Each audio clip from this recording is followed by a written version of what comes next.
সন্ধ্যা নদীর অব্যাহত ভাঙনে বিলীন হয়ে যাচ্ছে স্বরূপকাঠি উপজেলার বসতঘর, বাগানবাড়ি, ফসলি জমিসহ বিস্তীর্ণ জনপদ।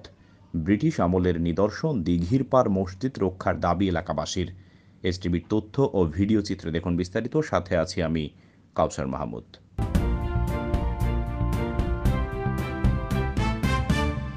সন্ধ্যা নদীর অব্যাহত ভাঙনে বিলীন হয়ে যাচ্ছে স্বরূপকাঠি উপজেলার বসতঘর, বাগানবাড়ি, ফসলি জমিসহ বিস্তীর্ণ জনপদ। সন্ধ্যা নদীর অব্যাহত ভাঙনে পাল্টে যাচ্ছে উপজেলার গনমান, কৌড়িখাড়া, কুনিহারি, শান্তিহার গ্রামের মানচিত্র। ভাঙনের কারণে বিলীন হয়ে গেছে শান্তিহার কুনিয়ারি সরকারি প্রাথমিক বিদ্যালয়টি। সুটিয়াকাঠি ইউনিয়নের ৫ নং ওয়ার্ডে কুনিয়ারি শান্তিহারের মসজিদটি নদীগর্ভে বিলীন হয়ে গেছে, যার অবশিষ্ট অংশ দেখা যায়। অপরদিকে পার্শ্ববর্তী বানারীপাড়া উপজেলার নদী ভাঙনের কবলে দিঘির পাড় মসজিদটি। নলেশ্রী গ্রামের ঐতিহ্যবাহী ব্রিটিশ আমলের নিদর্শন দিঘির পাড় মসজিদ প্রায় বিলুপ্তির পথে। কয়েকশো বছর ধরে মাথা উঁচু করে দাঁড়িয়েছিল অত্র অঞ্চলের সবচেয়ে প্রাচীন এ স্থাপনাটি। বর্তমানে নদী গর্ভে বিলীন হওয়ার দ্বারপ্রান্তে। এলাকাবাসী ও ধর্মপ্রাণ মুসল্লিদের দাবি, নদী ভাঙনের হাত থেকে দ্রুত মসজিদটি রক্ষা করা। গত কয়েকদিনে নদীর পাড়ে অনেক ঘর বাড়ি, ফসলি জমি এরই মধ্যে ভেঙে গেছে। বড় বড় ফাটল দেখা দেওয়ায় এলাকাবাসীর মধ্যে আতঙ্ক ছড়িয়ে পড়েছে।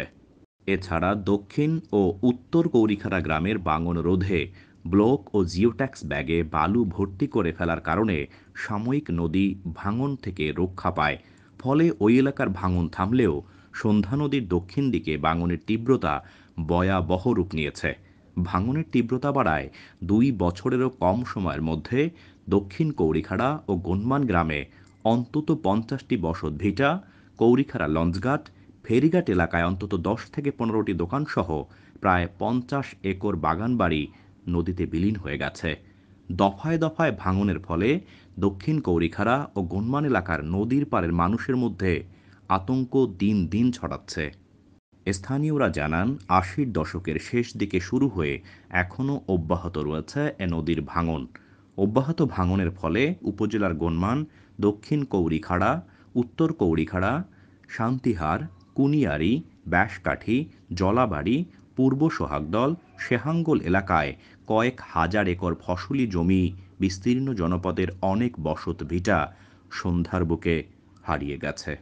স্বরূপকাঠি পিরোজপুর সড়কের মোল্লাবাড়ির কাছে নদী ভাঙনের ফলে চরম ঝুঁকির মধ্যে চলাচল করছে যানবাহন। এদিকে সন্ধ্যা নদীর ভাঙনের হুমকির মুখে রয়েছে কৌরিখাড়া বিসিক শিল্পনগরী, ইন্দুরহাট, মিয়ারহাট বন্দর সহ বিভিন্ন প্রতিষ্ঠান। তাই স্বরূপকাঠির সন্ধ্যা নদীর ভাঙন রোধে পিরোজপুর ২ আসনের এমপি মহিউদ্দিন মহারাজের দৃষ্টি কামনা করেছেন এলাকাবাসী।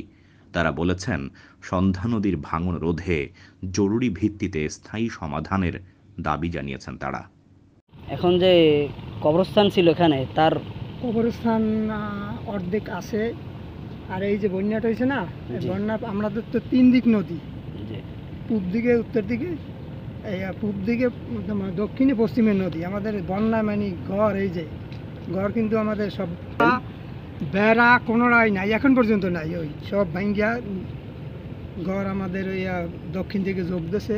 আমরা খুব দুর্ভাগ্যের ভিতরে আছি, আমরা খুব ভয়াবহের ভিতরে আছি। কারণ আমাদের যে এই বাড়িঘর আস্তে আস্তে তো সব নাইমে যেতেছে। আমাদের যে ঈদগাহ ময়দান, আমরা এইখানে নামাজ আদায় করতাম, এই যে মসজিদ দেখতে আমরা নামাজ আদায় করতাম, কিন্তু এখন তো আমরা খুব ভয়াবহকর অবস্থায় আছি।